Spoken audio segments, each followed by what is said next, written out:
جب محمد رسول اللہ نے مکہ فتح کیا تو آپ کو معلوم ہوگا جب مکے میں داخل ہوئے تو آپ کے ساتھ 10,000 صحابہ کرام کی ایک تعداد تھی. 10,000 صحابہ کرام مکے کے اندر داخل ہوتے ہیں. محمد رسول اللہ صلی اللہ علیہ وسلم مکے میں داخل ہونے کے بعد، مکے کو اپنے کنٹرول میں لینے کے بعد، مکے پر اپنا نینترن جمانے کے بعد، مکے پر قبضہ کرنے کے بعد، مکے کو اپنے ہاتھ میں لینے کے بعد آپ سب سے پہلے خانہ کعبہ میں گھستے ہیں. خانہ کعبہ میں گھستے ہی سب سے پہلے وہاں رکھی ہوئی 360 مورتیوں کو ہٹاتے ہیں. الرحیق المختوم پڑھیے شیخ صفی الرحمن مبارک پوری رحمت اللہ علیہ کی. آپ نے حضرت علی کا کاندھا چوائس کیا. حضرت علی نے اللہ کے نبی کو اپنے کاندھے کے اوپر سوار کر لیا. نبی اکرم کے ہاتھ میں چھڑی تھی. اللہ کے نبی خانہ کعبہ میں گھس جاتے ہیں اور جہاں 360 بت رکھے ہوئے تھے وہاں سے ایک ایک بت کو ہٹاتے جاتے، ایک ایک بت کو چھڑی سے مارتے جاتے. وہ بت زمین پر گرتا جاتا، ٹوٹتا جاتا. ایک ایک بت کو گراتے جاتے اور یہ کہتے جاتے جاء الحق وزهق الباطل ان الباطل کان زہوقا. حق آ گیا اور باطل مٹ گیا اور باطل کو تو مٹنا ہی تھا. حق آ گیا اور باطل مٹ گیا اور باطل کو تو مٹنا ہی تھا. میرے پیارے بھائیوں، یہ تھا جناب محمد رسول اللہ صلی اللہ علیہ وسلم کا سب سے پہلا کام. جب آپ نے خانہ کعبہ سے ان بتوں کو صاف کر دیا ہے اور خانہ کعبہ کو پاک کر دیا، رب کی توحید قائم ہو گئی، تو وہاں آپ نے پہلے 2 رکعت نماز پڑھی اور نماز پڑھنے کے بعد جب آپ صحابہ کرام کے ساتھ خانہ کعبہ سے باہر نکلتے ہیں، کافر ڈرے ہوئے. حضرت سعد کی زبان سے یہ جملہ نکل گیا، اے کافرو آج تیار ہو جاؤ تمہیں مارا جائے گا.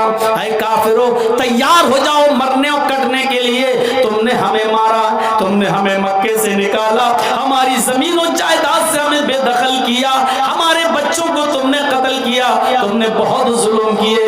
آج انتقام کے لیے تیار ہو جاؤ. جنہوں نے ہمارے بچوں کو مارا، ہمارے بڑوں کو مارا، آج ہم ان کو بھی قتل کریں گے. تیار ہو جاؤ قتل ہونے کے لیے. حضرت سعد کی زبان سے جملہ نکل گیا، الیوم یوم الملحمہ. آج کا دن تو ٹکڑے ٹکڑے کر دینے کا دن ہے.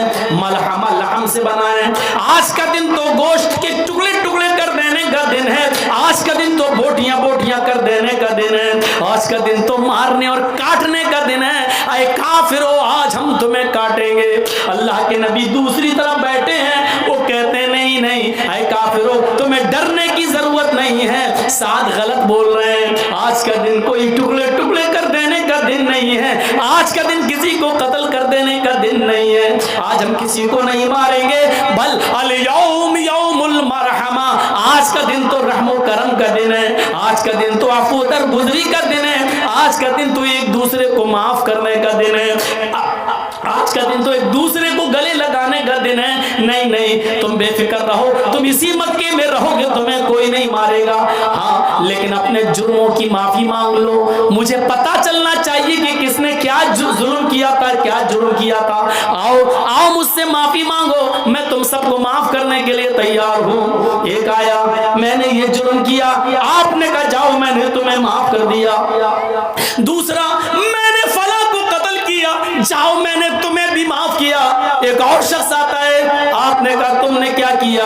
کہنے لگا محمد اگر نہ سنے تو بہتر ہوگا. نہیں نہیں مجھے بتاؤ، آج میں سننا چاہتا ہوں. کہا اے اللہ کے نبی، آپ کی بیٹی زینب اونٹنی پر سوار تھی، ان کے پیٹ میں حمل تھا، آپ مدینے میں تھے اور آپ کے داماد علی آپ کی بیٹی کو مدینے کی طرف لے کر جا رہے تھے. بیٹی زینب کے پیٹ میں بچہ تھا. میں نے تیر اونٹنی کو مار کر زخمی کرنا چاہا، لیکن غلطی سے وہ تیر زینب کے پیٹ میں لگ گیا تھا. زینب کا پیٹ پھٹ گیا تھا، اس کے پیٹ کا بچہ زمین پر گر گیا تھا. اور اسی حال میں علی اپنی سالی کو، آپ کی بیٹی زینب کو مدینے لائے. پیٹ کا بچہ ضائع ہو چکا تھا. جب زینب کو ہوش آیا اور اس کو پتا چلا کہ میرے پیٹ کا بچہ نہ رہا، تو آپ کی بیٹی بیٹی زینب اس صدمے کو برداشت نہ کر سکی, ان کا انتقال ہو گیا. اے اللہ کے نبی, میں آپ کی بیٹی زینب کا قاتل ہوں. اللہ کے نبی کی آنکھوں میں آنسو آ گئے. فرمایا ہبار, میری بیٹی کی یاد دلا دیا آج تو نے. میں نے ہی اپنے ان ہاتھوں میں اپنی بیٹی کو دم توڑتے ہوئے دیکھا ہے. میں نے ان ہاتھوں میں اپنی بیٹی کو لیا اور اس کی آخری سانسیں اسی حال میں نکلی کہ اس کو صدمہ تھا کہ میرے پیٹ کا بچہ ضائع ہو گیا. لیکن اے ہبار, میں وعدہ کر چکا ہوں کہ کسی سے کوئی بدلہ نہیں لیا جائے گا. او میری بیٹی کے قاتل, او میری بیٹی زینب کے قاتل, جا اے ہبار, جا ہبار, میں نے تجھ کو بھی معاف کر دیا. اے ہبار, میں نے تیرا خون بھی بخش دیا. اے ہبار, جا میری آنکھوں کے سامنے سے ہٹ جا, میں نے تجھے بھی چھوڑ دیا. اسی محفل میں معافی مانگنے والی ایک عورت آتی ہے, نام ہے اس کا ہندا. کہتی ہے اللہ کے نبی آپ تو مجھے جانتے ہی ہیں. آپ نے کہا تم ہندا ہو؟ ہاں. اے ہندا, تیرا جرم تو بہت بڑا ہے. میرے چچا حمزہ کا تو نے پیٹ پھاڑا. میرے چچا حمزہ کے قتل کے بعد تو نے اس کی ناک کاٹی, تو نے اس کا کان کاٹا, تو نے میرے چچا حمزہ کی زبان کاٹی, اور ان تینوں میں دھاگا ڈال کر تو نے اس کا ہار بنا کر اپنے گلے میں پہنا. میری چچا کی لاش کا تو نے مسئلہ کیا ہے. تو نے میرے چچا حمزہ کی زبان کاٹی, ناک کاٹی, کان کاٹا اور اس کا ہار بنا کر اپنے گلے میں پہنا. اس پر بھی تیرا کلیجہ ٹھنڈا نہ ہوا تو نے میرے چچا کا پیٹ پھاڑا, پیٹ سے کلیجہ نکالا, اس کلیجے کو کاٹا اور اپنے دانتوں سے نوچا, اور اس کلیجے کو تو نے دانتوں سے چبایا. جب تیرے دل نے اس کو حلق کے اندر, پیٹ کے اندر لے جانا گوارا نہ کیا تو اپنے دانتوں سے کچا چبا کر تو نے زمین کے اوپر تھوک دیا. اے ہندا, تو نے میرے چچا کے ساتھ اتنا بھیانک اور خطرناک سلوک کیا, لیکن میں آج تجھ سے بھی بدلہ نہ لوں گا. اے ہندا, جا, میں نے تجھے بھی معاف کر دیا. اے ہندا, لیکن ایک گزارش ہے, میرے سامنے مت آنا, میں بھی انسان ہوں, میرے پاس بھی دل ہے. جب تو میرے سامنے آئے گی تو مجھے اپنے چچا کی لاش یاد آ جائے گی. جب تو میرے سامنے آئے گی تو مجھے اپنے چچا کا یہ مسئلہ کیا ہوا, یہ بگڑا ہوا اور ان کی لاش کے ساتھ یہ سلوک جو تو نے کیا وہ میرے سامنے آ جائے گا. اے ہندا, آئندہ میرے نظروں کے سامنے مت آنا. اے ہندا, جب تو میری آنکھوں کے سامنے آئے گی تو مجھے میرے چچا کی یاد آ جائے گی. یہ کہہ کر آپ نے ہندا کو بھی معاف کر دیا. یہ الگ بات ہے کہ ہندا بعد میں اسلام لے آتی ہے. میرے پیارے ساتھیوں, آپ نے ایک ایک کر کے سب کو معاف کر دیا. جب اللہ کے نبی یہ کہہ رہے تھے کہ آج میں کسی سے انتقام نہیں لوں گا, تو یہ 10,000 صحابہ اتنے سیدھے تھے کہ خاموش ہو کر کہنے لگے آپ کا فیصلہ سر آنکھوں پر, جو آپ نے فیصلہ کر دیا وہ مجھے تسلیم ہے, جو آپ نے فیصلہ کر دیا وہ مجھے قبول ہے. میں اپنے ماں باپ کا, میں اپنے بیٹوں کا, اپنی اولاد کا میں بھی بدلہ نہ لوں گا. میرے بھائیوں, 10,000 گائے سے مراد ایسے 10,000 صحابہ جو نبی اکرم پر اپنی جان نچھاور کریں گے اور ان کے حکم کے آگے اپنے سر تسلیم خم کر لیں گے. یہ 10,000 گائے سے مراد یہ ہے. تو 100 سونے کے سکوں سے مراد اصحاب صفہ, 10 ہار سے مراد عشرہ مبشرہ, 300 گھوڑوں سے مراد 313 جنگ بدر میں لڑنے والے صحابہ, 10,000 گائوں سے مراد مکے میں 10,000 صحابہ کا وہ لشکر جو جناب محمد رسول اللہ کے ساتھ مکے میں داخل ہوا اور اللہ کے رسول صلی اللہ علیہ وسلم کی بات کو تسلیم کر لیا. یہ پورا کا پورا منتر صرف محمد رسول اللہ پر فٹ اترتا ہے, پورا اترتا ہے. اس کے علاوہ اس منتر کے مطابق ہمیں کوئی نہیں دکھائی دیتا. جہاں تک ناموں کی بات ہے, پہلا نام محمد, تو لفظ محمد بھی ایسے ہی ویدوں میں آیا ہے. اگیار ہیتو کرت موہ مدانتھکارم ناشم ودھایم ہتدودیت وویکا. محمد بھی آ گیا. چلیے نراشنس اگر آپ کو پسند نہیں نام کہاں ہے تو نام بھی آ رہا. محمد, اگیار ہیتو کرت محمد, ملائیں گے تو کیا پڑھیں گے؟ محمد اندھکارم ناشم, ملائیں گے تو کیا پڑھیں گے؟ محمد اندھکارم ناشم ودھایم ہتدودیت وویکا. محمد آئیں گے اس دھرتی گے موہ مدان دھکارم ناشم، دھرتی پر اندھیرا ہوگا وہ اس اندھیرے کو ناش کر دیں گے، دھرتی پر اندھیرا ہوگا اس اندھیرے کو مٹائیں گے، موہ مدان دھکارم ناشم، محمد کے آنے کے بعد اندھیرا مٹے گا۔ آپ کو نہیں معلوم محمد الرسول اللہ کے آنے سے پہلے کتنا اندھیرا تھا؟ اس کی ایک جھلک دیکھنا چاہتے ہو تو میں دکھاؤں آپ کو، اتنا اندھیرا تھا محمد الرسول اللہ کے آنے سے پہلے کہ لوگ شراب میں اتنے مست تھے کہ ان کے گھر میں جب کوئی بچہ پیدا ہوتا تھا تو ماں اپنے بچے کو دودھ کا قطرہ منہ میں نہیں ڈالتی تھی، پانی کا قطرہ منہ میں نہیں ڈالتی تھی، بچہ ماں کے پیٹ سے باہر آتا تھا تو شراب کے قطرے اور شراب کی بوندیں اس بچے کے منہ میں ڈالی جاتی تھی اور اس پر فخر کیا جاتا تھا کہ میں نے اپنے بچے کو پیدا ہونے کے بعد شراب کے قطرے پلائے۔ ان کی گھٹی میں شراب رچی اور بسی ہوئی تھی،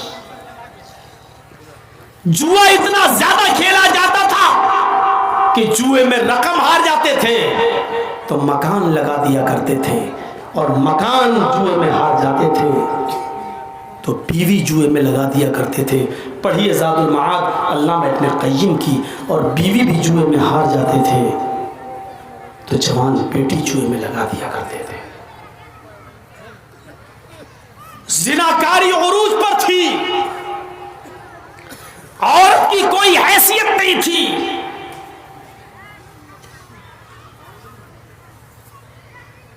بچی کے پیدا ہونے کے بعد ظالم باپ 4 سال تک بچی کو اپنے گھر میں پالتا تھا، 4 سال تک پوستا تھا، بڑا کرتا تھا، اور 4 سال کی ہو جانے کے بعد بیوی سے کہتا تھا کہ بچی اب 4 سال کی ہو گئی ہے، اب اس کو ہم دفن کریں گے۔ ماں کو حکم دیتا تھا بیوی کو نہلاؤ دھلاؤ، ماں روتے ہوئے اپنی بچی کو نہلاتی تھی، کپڑے پہناتی تھی۔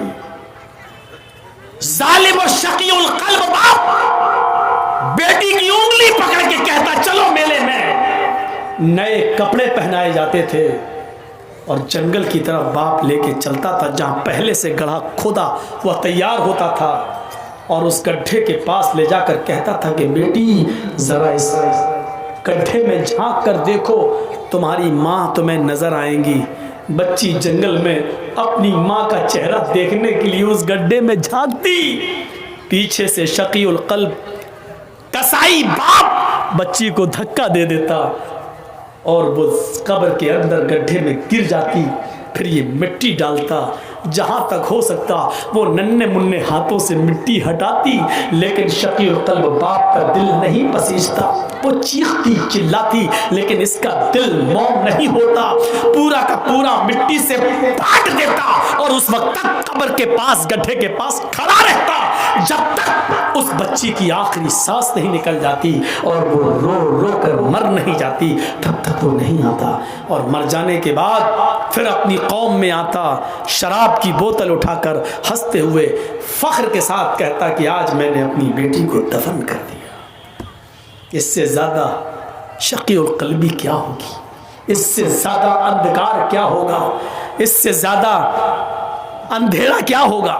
آج بھی بچے مارے جاتے ہیں ماں کے پیٹ، الٹرا ساؤنڈ پہ چیک کرایا گیا، بتایا لڑکی ہے، صاحب 3 لڑکیاں پہلے سے، چوتھی بھی لڑکی، نہیں صاحب ایبارشن کرا دیں۔ لکھا ہے ہاسپٹل میں یہاں بھروڑ کی لنگ کی جانچ نہیں کی جاتی ہے، یہ اپرادھ ہے، لکھا ہوتا ہے ہاسپٹلز میں، لیکن پسے پردہ سارے کام ہو رہے ہیں۔ کیا کالج میں پڑھنے والے لڑکے اور لڑکیوں کے ساتھ ہونے والی غلطیوں پر جب کالج کی لڑکیوں کا حمل ٹھہر جاتا ہے تو کیا ان کا ایبارشن نہیں ہو رہا ہے؟ کیا وہ بچے نہیں گرائے جا رہے ہیں؟ کیا حمل ساقط نہیں ہو رہے ہیں؟ سب کچھ ہو رہا ہے پسے پردہ، سب کچھ ہو رہا ہے پسے پردہ، پیٹھ کے پیچھے، سامنے نہ صحیح لیکن سارے ہاسپٹل میں ہو رہا ہے، بچے گرائے جا رہے ہیں۔ ناجائز بچے تو چھوڑو، جائز بچے بھی گرائے جا رہے ہیں۔ 3 لڑکیاں ہیں، چوتھی بھی پیٹ میں بچی ہے، نہیں صاحب ڈاکٹر صاحب گرا دو۔ یاد رکھنا جتنے لوگ بیٹھے ہو سن لو، اگر کسی نے یہ جرم کیا ہے اور اپنی بیوی سے کروایا ہے یا اپنے بچے کا حمل ساقط کروایا ہے، ابھی جاؤ توبہ کرو، گڑگڑاؤ رب کے سامنے، اس کو رحم آ جائے تو اللہ تعالیٰ معاف بھی کر سکتا ہے، غفور الرحیم ہے وہ، ورنہ جرم بہت بڑا ہے۔ جس نے اپنی بیوی کے پیٹ سے بچہ گروایا، چاہے وہ حمل 10 دن کا ہی کیوں نہ ہو، 15 دن کا کیوں نہ ہو، حمل ٹھہرنے کے بعد گربھ کے اندر بچہ ٹھہر جانے کے بعد اس کو گروانا اتنا بڑا جرم ہے، اتنا بڑا جرم ہے کہ بخاری شریف کی حدیث ہے، اللہ کے نبی فرماتے ہیں جس نے دنیا میں اپنے بچے کو اپنی بیوی کے پیٹ سے ابارشن کروا دیا، گروا دیا، اسقاط کروایا، قیامت کے دن اللہ تعالیٰ اس بچے کو ہاتھ دے گا، پیر دے گا، زبان دے گا، آنکھیں دے گا، سر دے گا، یہ بچہ ایک بچے کی شکل اختیار کرے گا۔ بخاری کی روایت ہے، جاء یوم القیامہ ومعلق بین ثدیہا، قیامت کے دن وہ بچہ اس حال میں آئے گا کہ وہ اپنے ماں کی دونوں پستان سے لٹکا ہوا ہوگا، اپنے ماں کے دونوں سینوں سے لٹکا ہوا ہوگا، اپنے ماں کا دودھ چوس رہا ہوگا، اپنے ماں کے پستان سے لٹکا ہوگا۔ اللہ کہے گا اے بچے تجھے بھی کچھ کہنا ہے، اللہ اس بچے کو زبان دے گا، یقول، وہ بچہ اپنے ماں کی پستان چھوڑے گا، پھر اوپر دیکھے گا، کہے گا یقول یا ربی ہذہ امی قتلتنی، اللہ یہ میری ماں ہے جس کے پستان سے میں لٹکا ہوں، اللہ یہ میری ماں ہے جس کا میں دودھ پی رہا ہوں، اللہ یہ میری ماں ہے جس کے سینے سے آج میں لگا ہوں، اللہ یہ میری ماں ہے جس نے دنیا میں مجھے مار ڈالا تھا، اللہ یہ میری ماں ہے جس نے دنیا میں مجھے قتل کر دیا تھا، اللہ یہ میری ماں ہے جس نے دنیا میں مجھے جینے نہیں دیا، مجھے دنیا میں آنے نہیں دیا، اللہ یہ میری ماں ہے جس نے دنیا میں مجھے بھلا دیا تھا، میرا قتل کر دیا تھا، میرا مرڈر کر دیا تھا، اللہ یہ دنیا میں میری نہ ہوئی، آج آخرت میں تو اس کا مت بن، آج آخرت میں تو اس کا مت ہو، اے اللہ تو میری ماں کو جہنم میں ڈال دے، اللہ میری ماں کو جہنم میں پھینک دے، میری ماں سے مجھے کوئی ہمدردی نہیں ہے، یہ دنیا میں میری نہ ہوئی، آج تو اس کا نہ ہو۔ قیامت کے دن یہ بچہ اپنی ماں کو جہنم میں لے جائے گا، اللہ رب العالمین اس بچے کو تو نہیں لیکن اس کی ماں کو اپنے بچے، اس بچے کے کہنے پر جہنم میں ڈال دے گا۔ جس ماں نے دنیا میں ابارشن کرا کے اپنے بچے کو گرایا ہے، تم اپنے حلال بچے گرا دیتی ہو، اپنے شوہر کے بچے گرا دیتی ہو، صرف اس لیے کہ وہ لڑکی ہے۔ اسلام نے تو حرام اولاد کو بھی گرانے کی اجازت نہیں دی ہے۔ اس واقعے کو نہیں پڑھا جو اللہ کے رسول کے پاس ایک عورت آتی ہے اور کہتی ہے انی قد اصبت الحد یا رسول اللہ، اے اللہ کے نبی میں حد کو پہنچ چکی ہوں اور مجھے پاک کر دو۔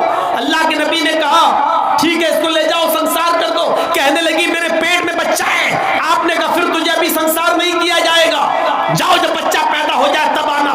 بچے کو لے کر آئی گا، اب تو پیدا ہو چکا ہے۔ آپ نے کہا اس بچے کے ہونٹوں میں تیرا دودھ لگا ہوا ہے، مطلب اس بچے کو تیرے دودھ کی ضرورت ہے، جب تک وہ تیرا دودھ پیے گا تجھے قتل نہیں کیا جائے گا، جب وہ تیرا دودھ چھوڑ دے اور روٹی کھانے لگے تب تجھے قتل کیا جائے گا۔ اسلام تو حرام اولاد گرانے کی اجازت نہیں دیتا، تم تو اپنے حلال اولاد گرا دیتی ہو۔ قیامت کے دن یہ عورتیں بہت سخت عذاب میں مبتلا ہوں گی جنہوں نے دنیا میں اپنے بچوں کو گروایا ہے۔ حمل ٹھہرنے کے بعد چاہے وہ 1 دن کا ہی کیوں نہ ہو، حمل ٹھہر گیا، رپورٹ میں آ گیا کہ حمل ٹھہر گیا، اب آپ بچے کو نہیں گرا سکتے ہیں، ایبارشن نہیں کرا سکتے ہیں۔ وہ الگ بات ہے کہ کوئی مصیبت ہو جائے اور ماں یا بچے میں سے کسی ایک کو بچانا پڑے تو ایسی صورت میں تو پھر ماں کی جان بچائی جائے گی، وہ مجبوری کی ایک الگ کنڈیشن ہے، لیکن بغیر کسی مجبوری کے صرف اس لیے کہ 3-4 بیٹیاں پہلے سے، یہ چوتھی بھی میری بیٹی، ہم جہیز کہاں سے لائیں گے، نہیں گرا دو، اب نہیں چاہیے مجھے، صرف اس لیے گرا دیتی ہو تو عذاب کی مستحق ہوگی، عذاب کی مستحق۔ تو میرے بھائیوں ہمیں بچنا چاہیے۔ یہ اندھیرا تھا عرب کے اندر کہ لڑکیوں کو زندہ دفن کر دیا جاتا تھا۔ شادی جانتے ہو کیسے ہوتی تھی؟ شادیوں کا رواج بہت برا تھا۔ ایک لڑکا کسی لڑکی سے شادی کر کے لاتا تھا. پڑھیے بخاری کتاب النکاح، زمانے جاہلیت کی نکاح پر نظر ڈالیے. ایک لڑکا کسی لڑکی کو نکاح کر کے لاتا تھا لیکن اس کے ساتھ رات سوتا نہیں تھا، جس کو ہماری زبان میں بولا جاتا ہے شب زفاف نہیں مناتا تھا، اور جس کو ہماری عام بھاشا میں بولا جاتا ہے سہاگ رات، وہ لڑکا اپنی بیوی کے ساتھ نہیں مناتا تھا. شادی کر کے لایا، ودا کر کے لایا، رخصتی کر کے لایا، گھر میں لایا، لیکن نہیں ملتا تھا، بلکہ وہ لڑکا، وہ پتی، وہ دولہا اپنی بیوی کو اپنے دوست کے حوالے کر دیتا تھا اور کہتا تھا کہ لو جاؤ تم اس کے ساتھ اور اس کی شرمگاہ حاصل کرو، یعنی اس کے ساتھ زنا کرو.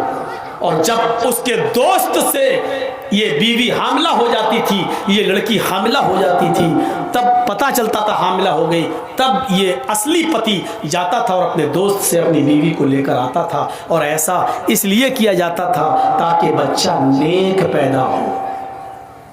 بتائیے، ان کے ہاں نیک بچہ پیدا ہونے کا یہ تصور تھا کہ جب تک شوہر شادی کے بعد اپنی بیوی کو کسی دوست کے بستر پہ نہ بھیج دے اور اس سے حمل نہ ٹھہر جائے، تب تک اس بیوی کو اپنی بیوی کی طرح نہیں اپنایا جا سکتا ہے، اس سے ملا نہیں جا سکتا ہے. اور یہ اس سماج میں اس لیے ایسا کیا جاتا ہو کہ اس سے بچہ شریف پیدا ہو. تو وہاں کی شرافت آپ سمجھ سکتے ہیں. جیسے ہمارے ملک میں ایک دھرم ایسا بھی ہے جس کے بڑے بڑے گرو ننگے رہتے ہیں، مارکیٹ میں ننگے گھومتے ہیں اور عورتیں ان کے پیچھے پیچھے گھومتی ہیں. اور ایک جگہ جب وہ بابا بیٹھ جاتا ہے تو اس کے اوپر سر پہ دودھ ڈالتی ہیں. آج بھی یہ پرچلن ہے. اور وہ دودھ جب بہتا ہوا اس بابا کے مشین کے پاس آتا ہے، وہ گرو گھنٹال جو بنا بیٹھا ہے ننگا، جب بابا کی شرمگاہ کے پاس آتا ہے وہ دودھ اوپر سے، تو اس کو کٹورا لگا کے ایسے بھر لیتی ہے. اور وہ دودھ گربھوتی عورتوں کو پلایا جاتا ہے، حاملہ عورتوں کو پلایا جاتا ہے. کیوں؟ تاکہ بچہ نیک پیدا ہو. اندازہ لگاؤ، مشین کے پاس سے آیا ہوا دودھ اور کٹورے میں بھرا گیا ہو وہ دودھ جب گربھوتی عورت پیے گی تو بچہ کتنا شریف پیدا ہوگا، اس سے آپ اندازہ لگا سکتے ہیں. اس کی شرافت کا حال کیا ہے، یہیں سے آپ اندازہ لگا سکتے ہیں. تو وہ ایسا ہوتا تھا. نکاح کا دوسرا طریقہ عرب کے اندر یہ تھا، نکاح کا دوسرا طریقہ عرب کے اندر یہ تھا کہ ایک ہی عورت کے پاس 3 سے اوپر اور 10 تک لوگ، 10 سے زیادہ نہیں، 10 تک لوگ آتے تھے. 3 بھی ہو سکتے ہیں، 4 بھی، 5 بھی، 6 بھی، 7 بھی، 8 بھی، 9 بھی، 10 بھی، 10 سے زیادہ نہیں. اس عورت کے پاس پورے سال جاتے.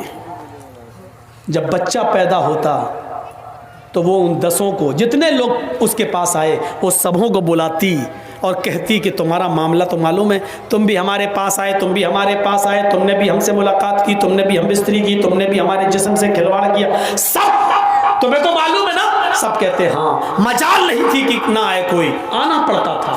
یہ سماج کا نیم تھا، آنا پڑتا. جتنے لوگوں نے اس عورت کے ساتھ جمع کیا، ہم بستری کی، زنا کے، سب آتے. وہ عورت کہتی اب یہ بچہ پیدا ہوا ہے، سب خاموش بیٹھے رہتے.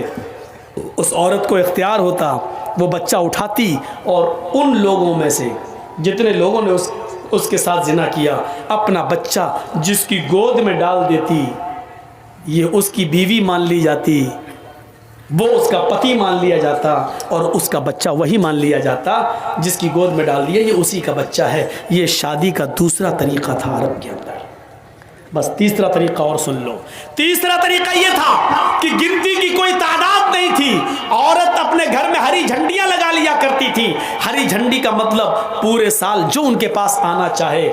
یہ اس علاقے میں طوائف میں شمار نہیں ہوتی تھی، لیکن کام طوائف والا تھا. پورے سال آنے والے کسی آدمی کو منع نہیں کرتی تھی. 9 مہینے 10 مہینے کے بعد جب اس عورت کی کوکھ سے بچہ پیدا ہوتا تو جتنے لوگ اس سے ملے سب کو بلاتی، اور مجال نہیں کہ کوئی نہ آئے، سب کو آنا پڑتا. سب کو لائن سے بٹھا دیتی. خانہ کعبہ جو پہلے ان کے ہاتھ میں تھا، وہاں قیافہ شناس کو بلایا جاتا.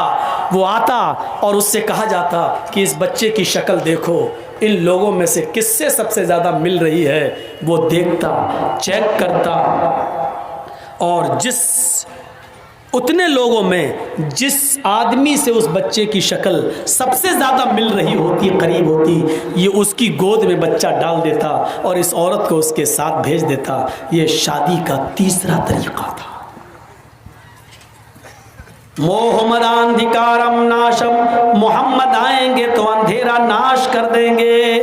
اب دیکھیے اسلام جب آتا ہے تو زمانے جاہلیت کے سارے نکاح ختم کر دیے جاتے ہیں، اور اسلام نے عورت کو اتنی عزت دے دی کہ اب نکاح کے لیے جب بیٹھ گیا دولہا، پہلی بات تو بارات کا تصور ہے نہیں، اب آ گئی تو بیٹھ گیا تو پہلے لڑکے کا نکاح نہیں ہوگا، پہلے لڑکی کا ہوگا۔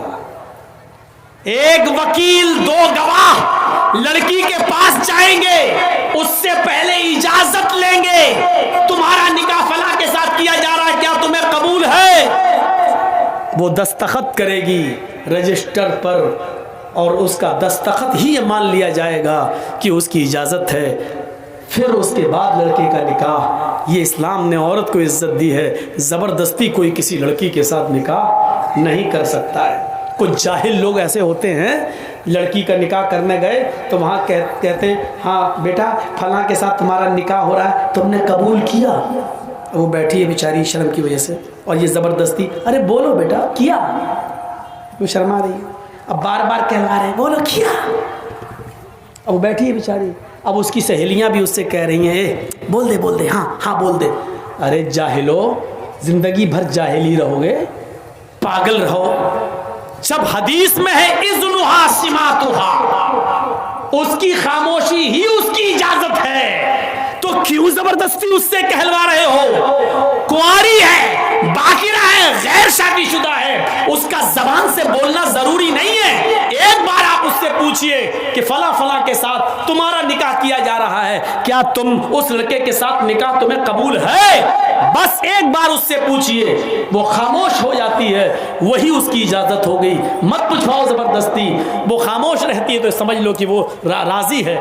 شرمیلی ہوتی ہیں لڑکیاں، نہیں بولیں گی جلدی، اس لیے بلواؤ نہیں زبردستی، وہ خاموش ہے، سمجھ لو کہ اس نے اجازت دے دی۔ رجسٹر بڑھاؤ اور کہہ دو کہ دستخط کر دو، پڑھی لکھی ہے تو دستخط کر دے، نہیں پڑھی لکھی ہے تو انگوٹھا لگا دے، ہو گیا نکاح، اس کی اجازت ہو گئی، اس کا زبان سے کہنا ضروری نہیں ہے۔ پھر لڑکے کے پاس آئیے اور لڑکے کا نکاح پڑھائیے۔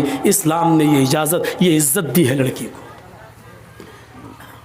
لڑکے والے کو پیغام بھیجنا پڑے گا لڑکی والے کے پاس۔